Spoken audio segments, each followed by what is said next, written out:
Hello and welcome to our webinar on collective leadership for SDG implementation. Let me just make sure that everyone can hear me okay. Is my video and audio coming through?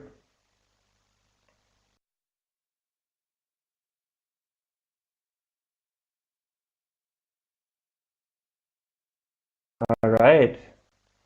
Welcome. So my name is Dominic Stucker. I'm managing partner at Collective Leadership Institute. And together with my colleague Sabine Heckman, we're pleased to host this hour-long webinar today on collective leadership for SDG implementation.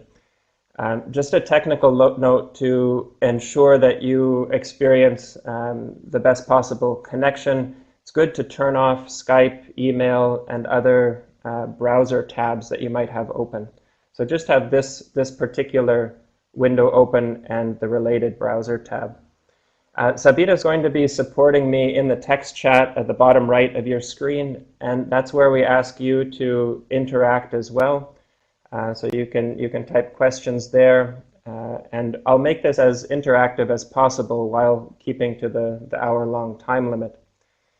I'll remain in the video and audio at the top here, and we'll get started. So thank you for joining us, whether you're viewing the recording or you're joining us today live. So what we have in mind for our webinar today is here on this next slide, a little overview. We're already into the welcome and some of the introductions. I'll present on the collective leadership compass and its different dimensions, and then also get into how we might enliven collaboration ecosystems with the collective leadership compass. I'll talk more about what a collaboration ecosystem is, of course. And then a case example, a brief one on sustainable forestry and trade in Laos, looking at how the compass can be used as an entry point in that particular change process that we were part of. We have some upcoming Collective Leadership Institute courses and resources that I'll share right at the end. And of course, a thank you in closing. We'll request some brief feedback from you. But like I said, we'll make this interactive. So right after the introduction of Collective Leadership Institute, we'll do a short poll to see who's in the room, where you're from, which sectors you're working in, your experience with collaboration, and so on. So let's jump right in here. The Collective Leadership Institute, first of all, was founded in 2005. We have our main office in Potsdam in Germany, and another office in Cape Town, South Africa. We have a network of associates and accredited facilitators around the world. I happen to be sitting in Bolivia and as part of that broader network. The Collective Leadership Institute, we work primarily with development cooperation and also with different public sector, private sector, and also community groups on enhancing collaboration for implementing the SDGs, the Sustainable Development Goals. The vision and the mission that we focus on is very much focused on individuals like yourselves, change agents who are future-oriented and are working toward a better and sustainable future. The mission is very much around building capacity for implementation. So we focus very much on the human dimensions of change. We are not necessarily the technical experts in health or education or environment or economy or what have you, but we focus on the human dimension of change in terms of bringing both the rational mind to our work and the emotive heart, so that we have a balance in those approaches. Our mission is really building capacity for SDG implementation, and I'll get more into that in a moment. The way we divide up our work is into these three columns that you see, or three pillars there on the slide. We focus on capacity building in terms of open courses that we offer, as well as tailored courses. And those focus mostly on individuals coming to those workshops, but also on teams that we bring together that are trying to shift the system of stakeholders in which they are working. So all of our educational programs, the research, the publications we do feed into those workshops. We are a very praxis-based organization. So, since 2005, gaining experience, especially in Africa, Asia, Europe, also to a certain extent in Latin America, and integrating that into the work we do. The second column on transformation support is really taking a longer-term focus on systems of actors that are trying to shift a particular status quo and change it for the better. So these are, societal change, and this is where we get involved in longer-term work. It can be over 1.5 years or 2 years, like projects we have currently in Ukraine or Egypt or Tunisia or Morocco, in different countries. And I'll bring in one example of transformation support in Laos that we did in sustainable forestry and trade. And then finally, change networks. We seek to network change agents around specific topics. Our alumni who have been to the courses in the first column, for example, but also we have a Young Leaders for Sustainability program that has a network of alumni as well. And we work with different global initiatives. For example, our founder, Dr. Petra Kunkel, is in the Club of Rome. And so being part of a network like that helps us to bring a collective leadership approach into broader global initiatives that are seeking to bring about sustainability. Now, if I go back to the capacity building column and look at the alumni that we have from our workshops, we're over 3,000 at this point from around the world. I mentioned development cooperation, public sector, private sector. We're working across sectors to build collaboration capacity. And you can see in the pie chart there that we're working in Europe, we're working in Africa and Asia most strongly. We are increasing the level of our work, where you see we're at 113 different countries is where we have active alumni. And we have, just in 2017, we had nearly 500 alumni or individuals come through our workshops and programs. These are both open workshops and tailored or on-site workshops where we go to particular countries at the invitation of a government or development cooperation partner. And the approach we take to our capacity building is this integrated approach where the two key models that we work with, the one on the left, the dialogic change model, the one on the right, the collective leadership compass, we offer the tools, process management skills, especially through the dialogic change model, which looks at different phases in a given change initiative. And there's a full workshop, actually 2 different workshops focused on the dialogic change model, which offers different guiding questions throughout a given change initiative, and so builds a process competence. What we'll focus on today is on the right, the collective leadership compass, and this is looking at personal mastery and leadership skills, but not only at the individual level. We'll talk also about the team and the systems levels in terms of bringing in collective leadership capacity. We see this as part of a paradigm shift from leadership seen strictly as a hierarchical endeavor where there's one person at the top making key decisions. That still exists to a certain extent. But we feel that with a collective leadership approach, you can help really ignite the whole system and get everyone engaged, regardless of which level they find themselves, which position they're in, which sector they belong to. This idea that everyone can contribute to a shared vision is very much behind this idea of collective leadership. And finally, if we follow the circle around there, exposure and praxis is very important to us. We ground all of our work in the field. We definitely do the theoretical research and understand the key topics in leadership development. And we always ground ourselves in this kind of exposure and praxis as an organization, but also through our alumni in terms of the work they're doing all around the world. Now, earlier I mentioned the Sustainable Development Goals, and it's part of the title for this webinar, so Collective Leadership for SDG Implementation. And the way we look at the SDGs, first as an inspiration. At the global level, we finally have this aspiration for sustainability that includes both developing and developed countries and looks at environmental, societal, and economic goals that we're striving toward by 2030.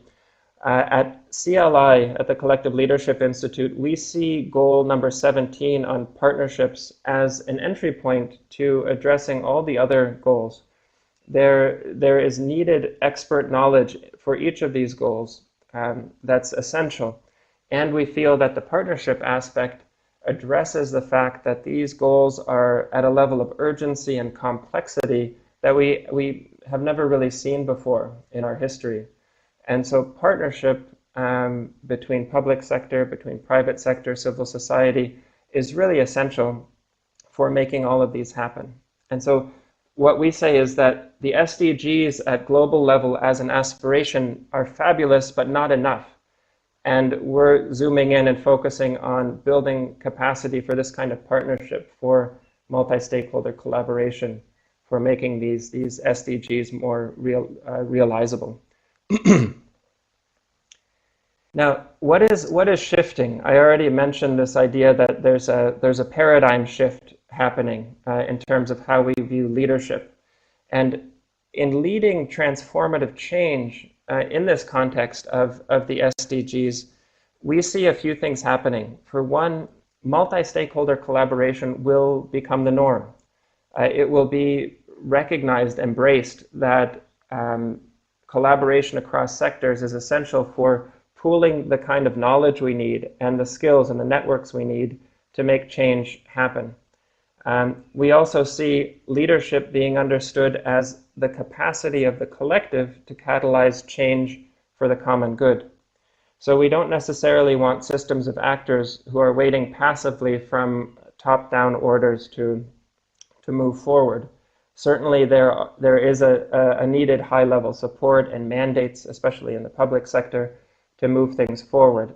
But by aligning around a shared vision, what we see is that leadership can come from multiple places in a given system, not only from those in a formal leadership position. Now here we have collective leaders will work consciously on enlivening collaboration ecosystems. I'm going to get more in detail on that when I present the compass. But basically what we're talking about in terms of collaboration ecosystems, we're trying to move away from a strictly hierarchical view of looking at our work. So collaboration ecosystems are issue-based human systems. They're comprised of cross-institutional actors aiming to change the status quo for the better. So that sounds rather abstract, but when we talk about it in terms of a specific SDG, it can become quite concrete. Two quick examples. I'm working in two different projects in Egypt currently, and one is on enhancing the dual education system or the trade education system.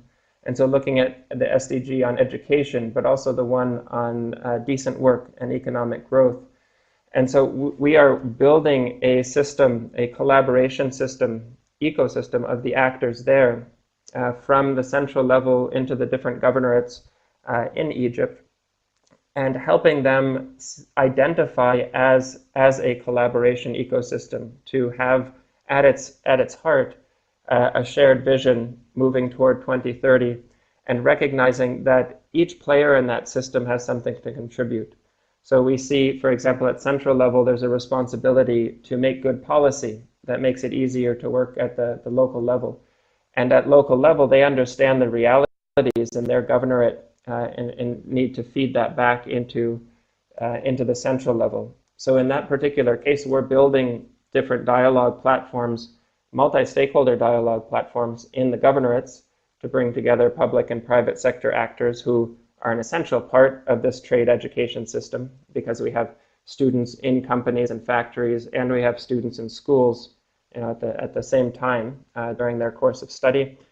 And then from that governorate level, feeding up to the central level where policy decisions are made, and bringing that whole system into a conversation with itself. So leveraging the collective intelligence in that system to work toward a shared vision. as something that we see as a collaboration ecosystem. Now, like I said, I'll get more into collaboration ecosystems in a moment. What I'd like to do now is to see who's in the room just briefly. I've prepared a simple poll that we could take a look at. And you'll see this on your screen in just a moment. So let me start with where we all live. So here you should see on your screen now a question that says, please click on the continent where you live. So go ahead and do that. I think there are 5 of us participating just now. Let's see where everyone's from. So I see some answers coming in. I'll just wait one moment.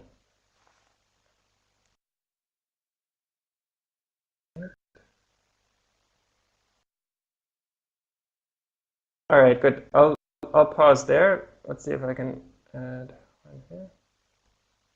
All right.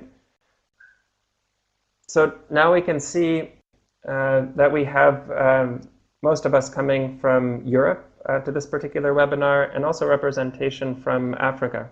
So thank you for being here. Let's look at the different sectors that you represent here. One moment. You'll see on your screen now options for, I'll start the poll here. You'll see options for public sector. Let's see, private.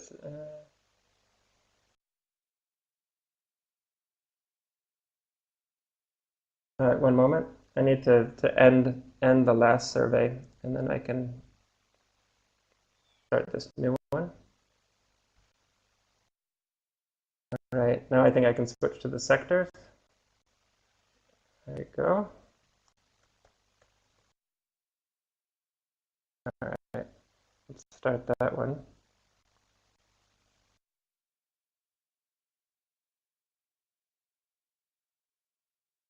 All right, now you should see in front of you a question on sector. Please click on your sector. We've got public, private, civil society, academia, development cooperation.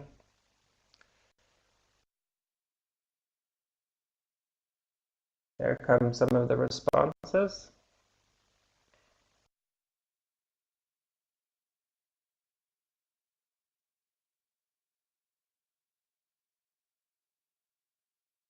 All right, I'm seeing a couple of responses from private sector and also from development cooperation.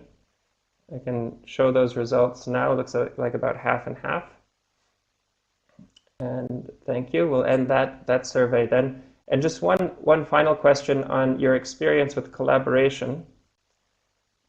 So multi-stakeholder collaboration is a topic that I've already brought up, and one that we feel is really at the heart of making the SDGs real.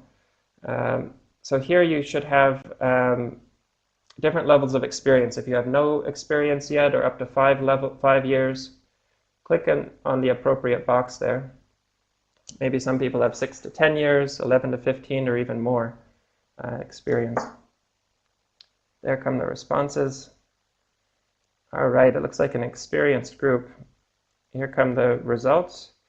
So we're looking at most of you with 6 to 10 years of experience in multi-stakeholder collaboration, and also someone with up to 5 years. Thank you. That'll help me tailor the webinar just a bit. All right, let's go back to the slides, because I have just one further question about the SDGs. And Sabina, if you could paste into the chat this question. I think you put it there earlier. In your work, which 1 to 3 SDGs do you focus on the most? Let's have that question and see what focus participants have, please.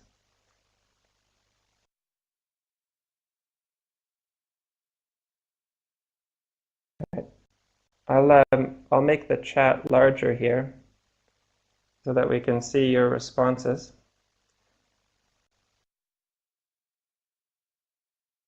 Here, I'll just put the question in there.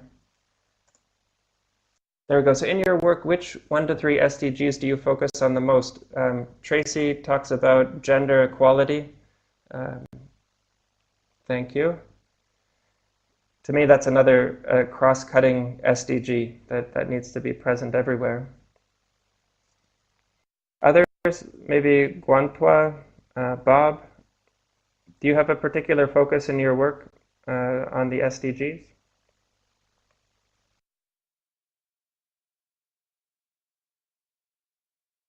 Or thematically, is your focus mostly on environment, on society, economy, perhaps?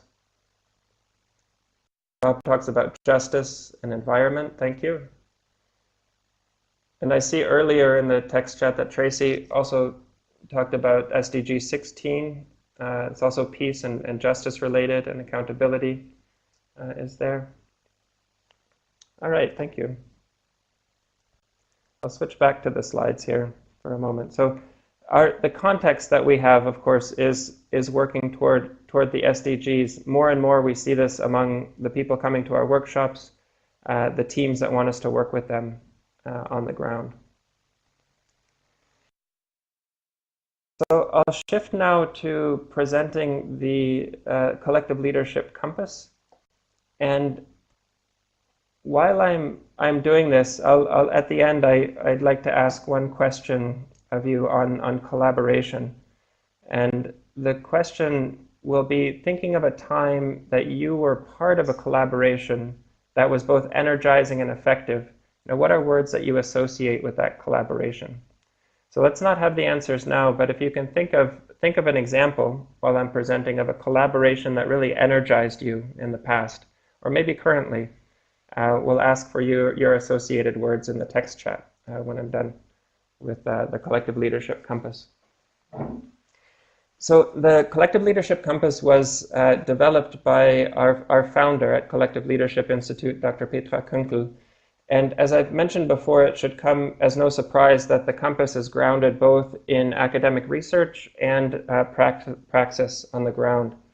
And when we look at the different dimensions of this compass, it is a model that helps us see the necessary competencies for leading collectively, whether that be at the individual level, team level, systems level, and so on. I'm going to go into some detail on each of these dimensions. So future possibilities, engagement, innovation, humanity, collective intelligence, and wholeness. Now, at this level, these terms, in my opinion, sound like jargon. These words are thrown around and used in different ways. But the Collective Leadership Compass and the workshop that we've built around it is one that brings meaning to each of these terms and goes into quite a bit more depth. So I hope I can introduce some of that right now. Now, for one thing, the compass helps us enliven collaborative change initiatives. So all of you said you have experience with multi-stakeholder collaboration. You're working on different SDGs together. So these initiatives that you're part of, whether working with public sector, private sector, with development partners, need this element of collaboration to be successful. And this idea of enlivening these initiatives. So the Collective Leadership Compass tries to tap into competencies that are there, that are just perhaps hibernating. They've sometimes not fully developed. We try to help people and teams remember this capacity for leading collectively. And at the individual level, we're rediscovering and invigorating our human competencies for collective leadership. So some of what we do is innovative and cutting edge, and other parts, this leading collectively is grounded really in different ancient traditions. The human capacity to enter into dialogue and to collaborate with one another is something that's not brand new. It's something that in some cases we've just forgotten and need to relearn. So we're also at focusing on teams. So we're looking at patterns of skills in those teams. So once you've had a look at your own competencies, where you're strong and where you want to develop, we try to raise an awareness and help you look at your team in terms of enlivening collaboration. What is needed, right? Recognizing their capabilities and what capacity needs to be built. You might notice at different points in your change initiative, your collaborative change initiative, that different dimensions of the collective leadership compass are needed. There might be a time to focus on future possibilities and a different time to focus on engagement, to bring that into the fore. And so your team might need to reflect those kinds of capabilities, and looking at the patterns of skills that your team has is one way to do that, to ensure that they're in balance. And notice if you need more capacity or different new team members. The compass is also then can be used as a diagnosis and planning tool at the systems level. So you can look at your system of stakeholders through the lens of the compass and say, what kind of capacities are present? What is working well?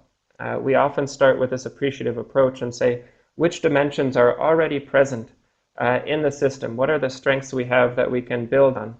And then using the compass then to plan your collaborative change initiative across sectors, and so that you can navigate change for bringing about this common good that you're trying to improve. This already brings us back to the idea of the collaboration ecosystem, where we're supporting full systems of actors working for a shared vision. And finally, the process focus is definitely cross-cutting, but it recognizes the fact that each of your contexts is unique, and that these different dimensions will come into focus at different times in your change process. So what we often do with alumni is have, on the one hand, this capacity to use the dialogic change model really well. The dialogic change model focuses on the engagement and collective intelligence dimensions of the collective leadership compass. And we say, let's make sure we have awareness of the other dimensions around future possibilities and wholeness, around innovation and humanity, that we know in a process we have the competence to see what's needed. Is it a moment to understand the context better? We need to zoom out and see the whole and understand the context, understand who needs to be included. Or is it a moment for humanity to reground in the goals that we're setting, to ensure that there's meaning and purpose and connectedness in the group that we're working with and working for? You know, why are we doing the work together? What is our purpose? What are we striving for?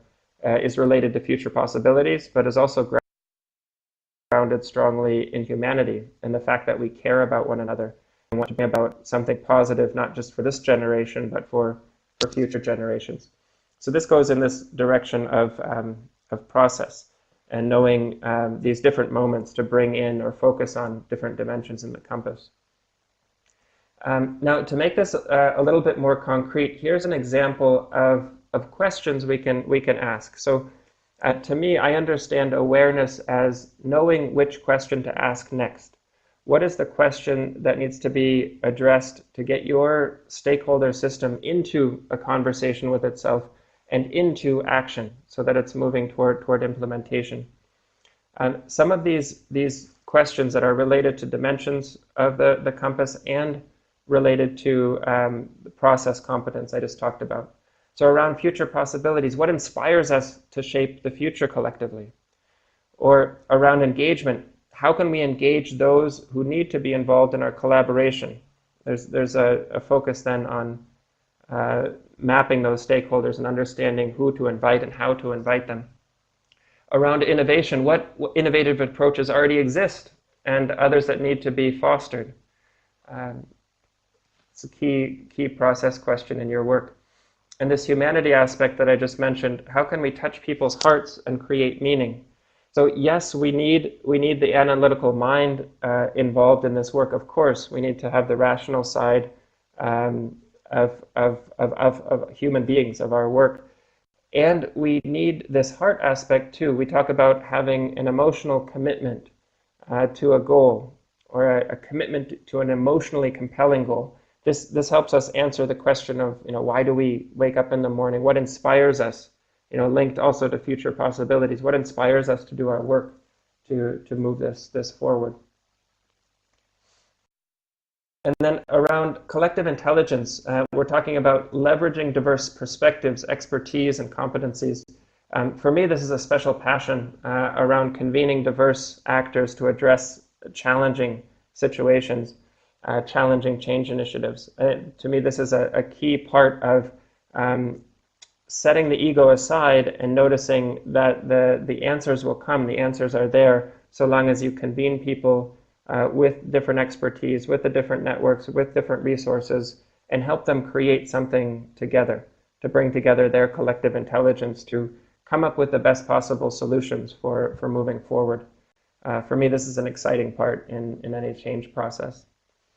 And finally, this element of wholeness. How can our work contribute to the larger sustainability narrative? So here, I asked you earlier to mention which SDGs you're focused on. And of course, we recognize that all the SDGs are interrelated and make up a larger whole, that we're talking about trying to figure out how humanity can live on this one planet in balance with the whole community of life. This is the challenge that's really set before our generation, to say, can we make this shift to a sustainable and regenerative planet? Can we do it without losing too much biodiversity? Can we do it with dignity for all human beings? Can we do it in a way that there's decent work for all people around the world? And do this all in a balanced and harmonious way with the natural world. So this, to me, is part of this bigger sustainability narrative or movement or revolution that people talk about, to say, how does my work contribute? This, to me, is a key moment where we realize we're not alone in what we do. We're making an important contribution in our particular field, and it's a contribution to a bigger movement that's trying to achieve sustainable life on this planet that we call home. So I'd like to go just one step deeper and talk about how these different dimensions can enliven collaboration ecosystems. I'm going to get into some principles based on living systems theory. But first, I promised this question of, think of a time when you were part of a collaboration that was energizing and effective. So Sabina's pasted it there in the text chat. And if you've thought of an example of a collaboration like that really was energizing for you, what are just a few words? They don't even need to be sentences, but what are some words that you associate with that team you were working with that collaboration, with the goals you achieved? Please type those into the text chat. Like when collaboration really works, what does that feel like?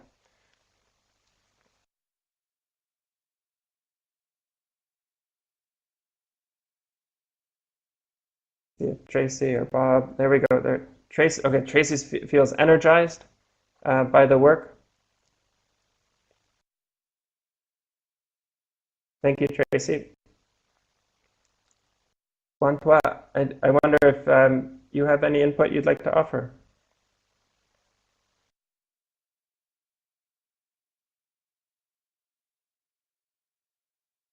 Okay. Well, even they're highly motivated, says Guantua. Thank you, thank you. So this idea of feeling energized, of feeling motivated, what we look for in collaboration processes is very much along those lines, to say what really enlivens us. When does our heart beat just a little faster because we're engaged in something purposeful and meaningful that's going in a positive direction? This is indeed what we're trying to achieve. When do I feel enlivened as an individual, invigorated to do my work? How can I bring that same kind of energy to my team and to the whole system of actors that I'm working with? And so this often gets ignored in change processes. Sometimes, and they're essential, but sometimes we get lost in our charts and tables and indicators and such. It's much harder to measure the level of energy, the level of motivation, like you're mentioning, in a process. But that's what we're looking for, and we believe the collective leadership compass is one way to help people tap into that kind of energy. And I'll describe that through some of this living systems theory.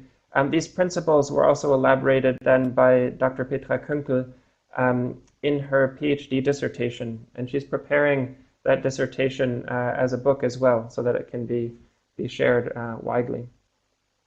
So here, let's look at each of the dimensions briefly in terms of in terms of enlivening our collaboration ecosystem. So now when I'm saying collaboration ecosystem, please think of, based on the work you're doing in justice, in democracy, in gender, the particular stakeholder system that you're convening to bring about that kind of change. That's the system that has the potential to become a collaboration ecosystem. And the ecosystem part of it, we recognize comes from biology, of course, to describe a natural ecosystem. But we choose that word very deliberately because we feel there is so much we can learn from the natural world, from these life principles, through fields like biomimicry that can serve us in our own work that we do with our human systems. And so this first principle around life is purposeful and grows ever more complex. What we see here is with biodiversity, for example, this definitely comes up. And within our human societies, we can see that life becomes more complex and more rich and more intricate, and there's purpose there. And so what we're trying to do is enliven the collaboration ecosystems we have by invigorating this human desire to collectively shape the future. So as things become more rich and elaborate, and there's purpose there, how can we tap into the desire that each of us have to collectively shape that future in terms of where it's going? And that particular life principle relates to future possibilities. And in the Art of Leading Collectively workshop, for example, we go more deeply into what we call aspects within each dimension. So here, future orientation, empowerment, decisiveness. These are aspects that bring the future possibilities dimension really fully to life. So how can we empower those who need it? How can we bring their voices into a process that is helping shape the future? How can we be decisive about what we want? How can we always maintain that future orientation we need to move our work forward? So another life principle that I'll share here. So life thrives on identity.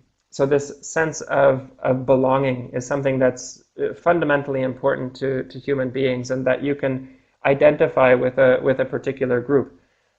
What we talk about here with collaboration ecosystems, we're engaging the human longing for identity and for purposeful relationships. So bringing people together around a shared cause brings meaning, linking them in relationships that are trusting and that build commitment and ownership to a certain change process. And we link this particular life principle to engagement. So this broader dimension of engagement, and here the connectivity aspect and the collective action aspect. How can we connect people in such a way with a high quality process that leads to collective action? Like who needs to be involved to pursue this shared vision that we are articulating under future possibilities? How do we engage them informally and formally? So it'd be the process design. Connect them in ways that really build that kind of trust and lead to commitment for collective action. And then a third principle, life is generously creative. So there's innovation that's present in the way life evolves on this planet. And to enliven her collaboration ecosystems, we want to tap into the human desire to invent new pathways. We are inherently creative beings and have different ideas that we want to share with one another. And it's not necessarily about one person's idea being the perfect, correct idea, but rather how can we innovate together and find these new pathways moving forward. And this principle, of course, is related then to the innovation dimension, the creativity, excellence, agility. How can we go about with a high degree of excellence? How can we do our work and innovate and be creative? And at the same time, how can we be agile to a changing context? An innovation of 5 years ago isn't an innovation anymore. This continuous need to come up with new and creative solutions stays with us and is an important part of our change processes. And then a further principle is on life emerges from meaning. So this one linked back to this aspect or this dimension of humanity. And so for collaboration ecosystems, invigorating the human capacity for reflection in action, that we're not automatons, working toward some kind of goal that's set in front of us, but we're working towards something that's purposeful and meaningful for us. The change that we're trying to bring about has meaning to particular groups in society. Sometimes we're working with and on behalf of groups that are more marginalized or vulnerable, and are trying to help lift up their situation in life. This gives us a sense of meaning and purpose in what we do. And this, of course, linked to the dimension of humanity, where on the one hand, there's mindfulness at the individual level, there's empathy with those around us, trying to understand the challenges that others face. And then also this aspect of balance.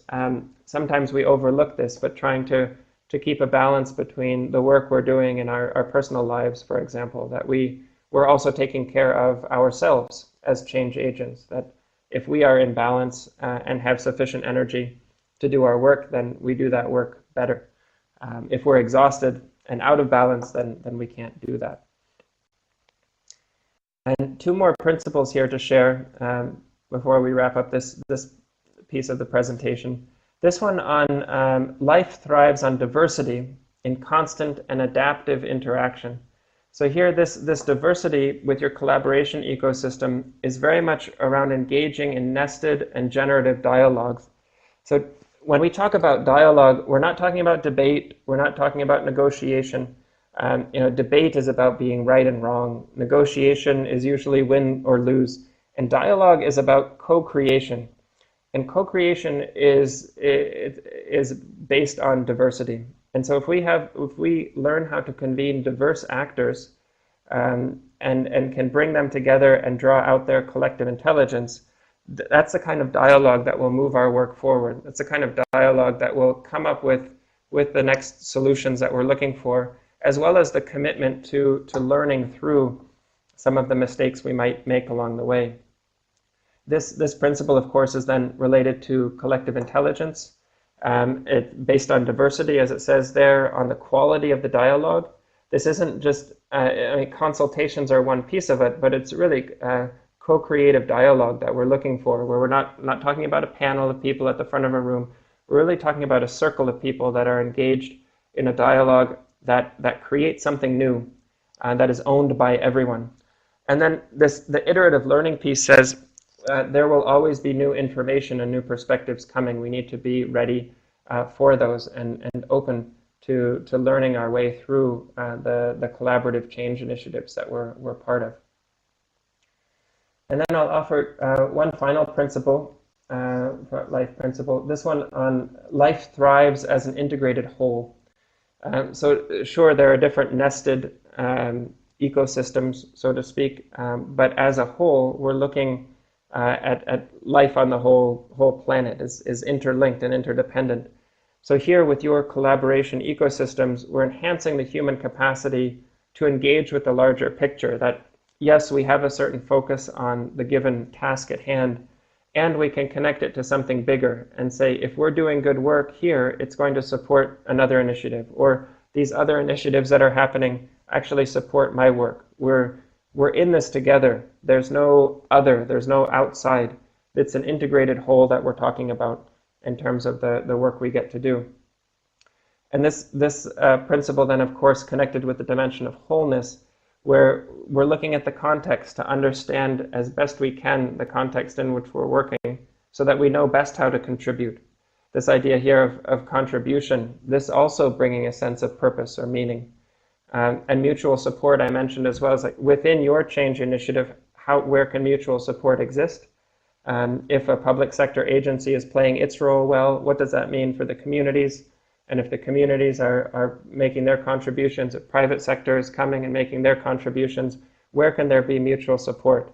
When development cooperation is playing their role well, what does mutual support look like then? And how can everyone be empowered to contribute toward that vision we talked about at the very beginning?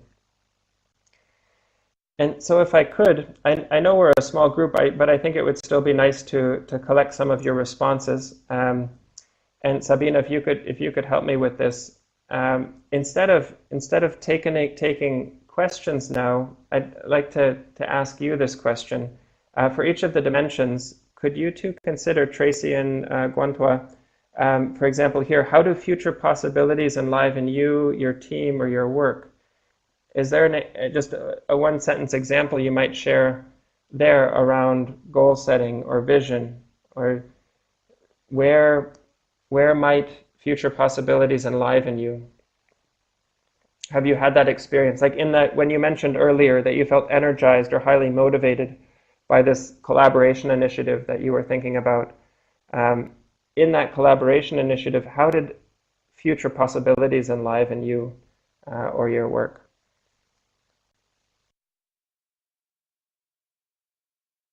And what we can do is, Sabina, I think we could paste all 6 questions, and then Tracy and Guantua, you could select which one you want to respond to. So Sabina will put them in. So essentially 1 for each dimension. And you can look at the dimensions there on the slide as well and think, what's an example of how one of these, future possibilities, engagement, innovation, humanity, collective intelligence, or wholeness, what's just one example of how one of these enlivened you or your work or your team?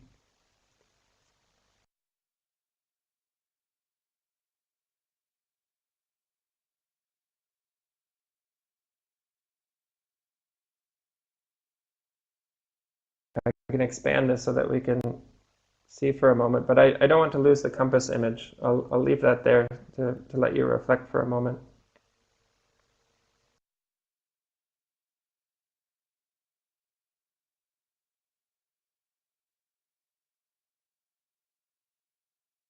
All right, thank you, Tracy.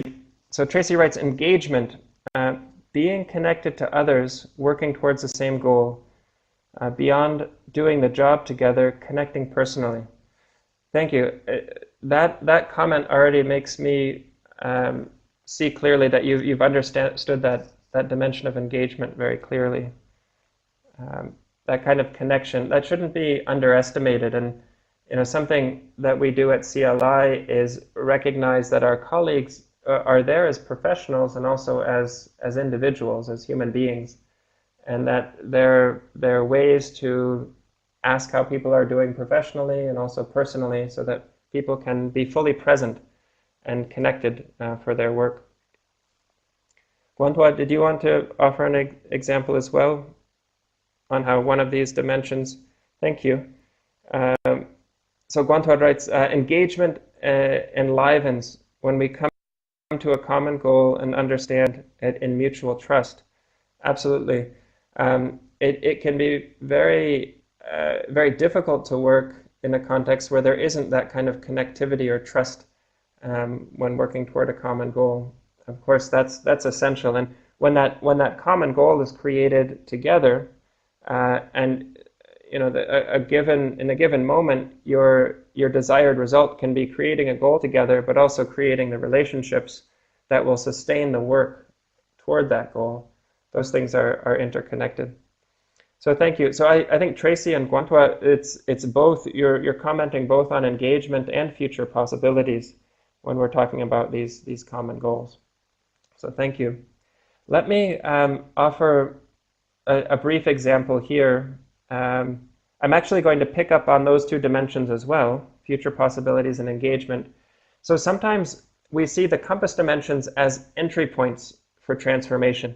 So we're not suggesting that all 6 compass dimensions need to be present at every moment in your change initiative. It's more about recognizing which ones need to be focused on. And sometimes we call these entry points. What is the entry point to bringing the system into a conversation with itself? What is the entry point for moving toward action? And here, just a brief example, sustainable forestry and trade in Laos. So this was a transformation support project that I got to support from 2014 to 16. We were working with a development cooperation partner, GIZ, in Laos. And the context was that we had the EU said to 25 different countries across the tropics. They organized a forestry law enforcement, governance, and trade initiative. It's called FLEGT. And this initiative said, if your timber and your timber products coming from tropical countries are certified as sustainable and fair trade, then we will pay more for those products coming into Europe. And so, of course, the EU was noticing that consumers in Europe were asking more and more for these kinds of products. And we're looking at a whole supply chain that said, let's, from Laos all the way to the EU, let's try to track this and make it measurable. Now, this related, of course, to different SDGs. We have there decent work, responsible consumption as part of this, climate action, life on land, and partnership.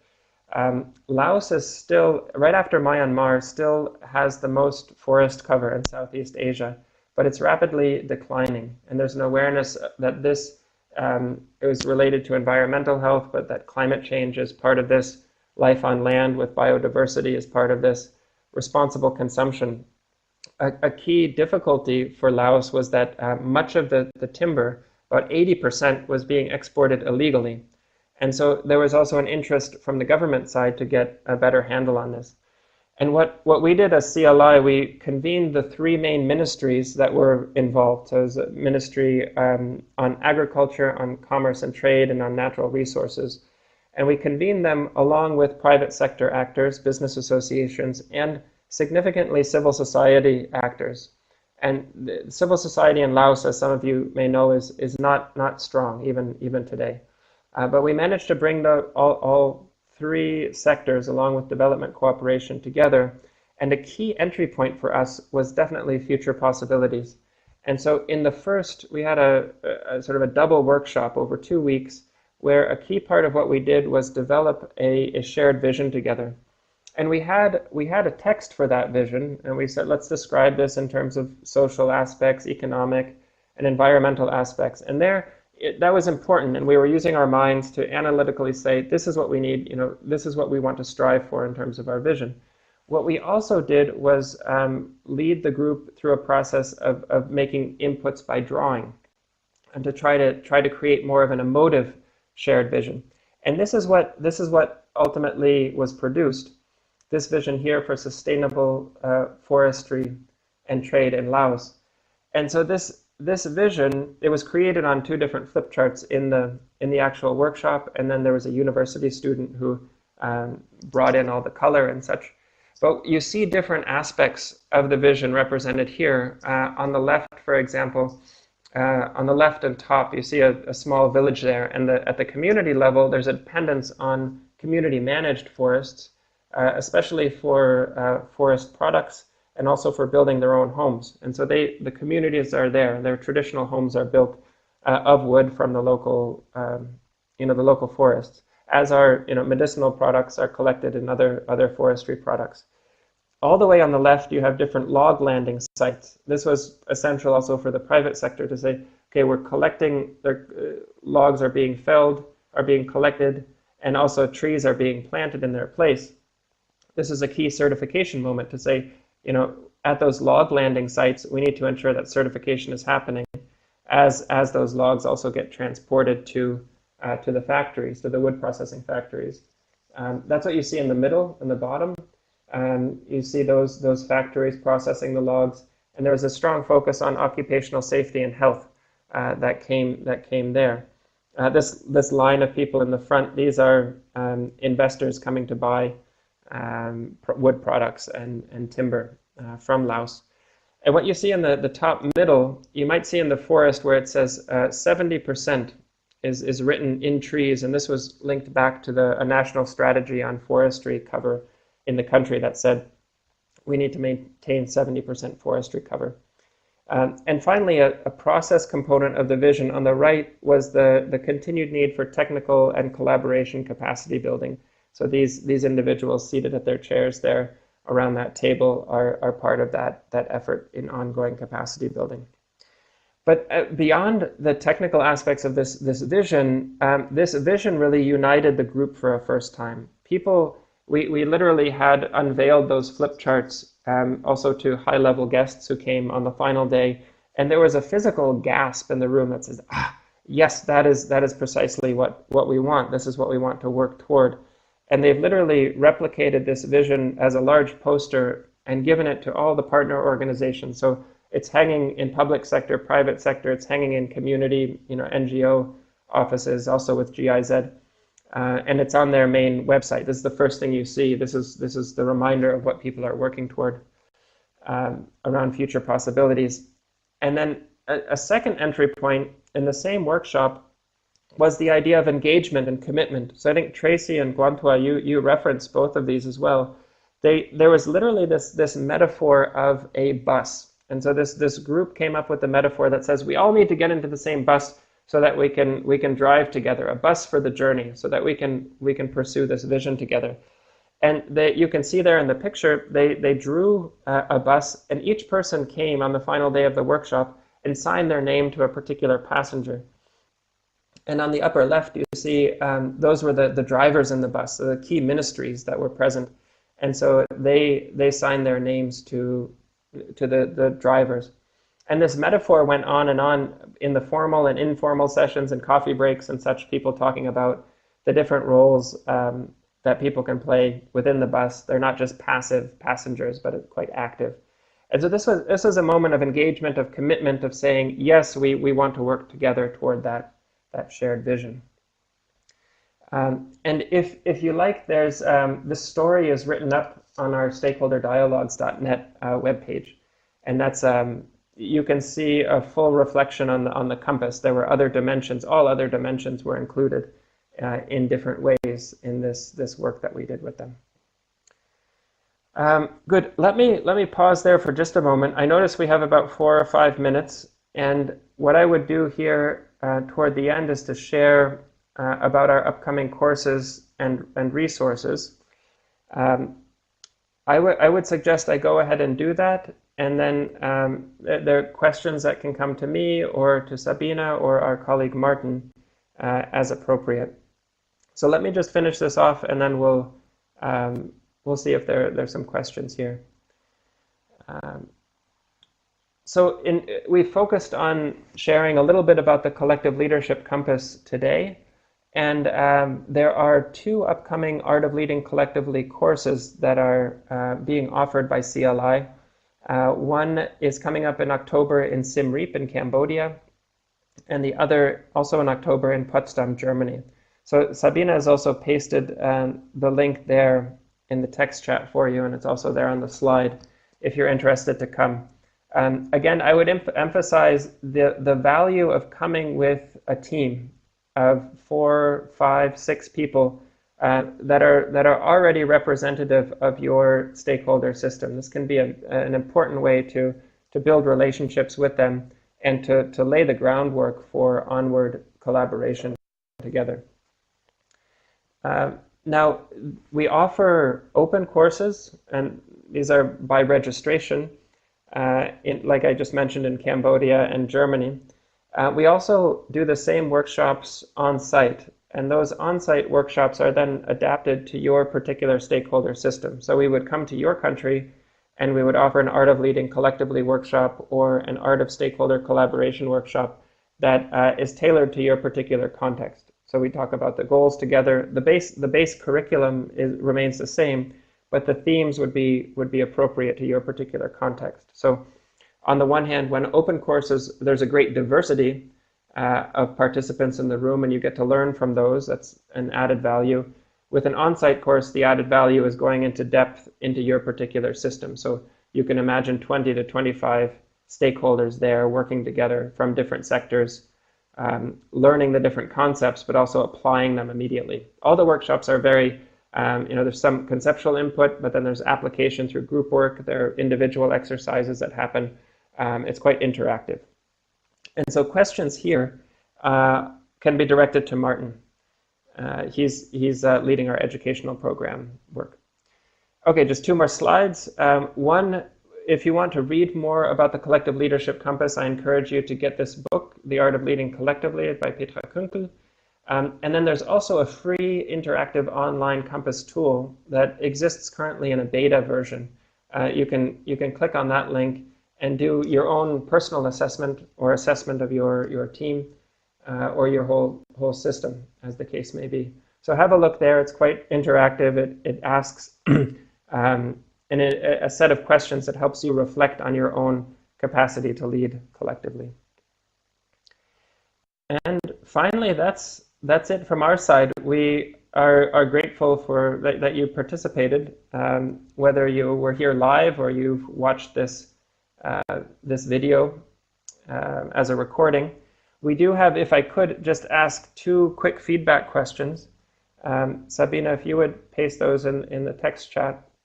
I just wanted to make sure that this was useful for you, and that wondering if there's any more learning, anything you're curious to learn about. So let's see if we have, there we go, on a scale of 1 to 5, 1 is low, 5 is high. Did you find this webinar useful for learning about CLI and being introduced to the compass? It'd be great to hear your feedback there.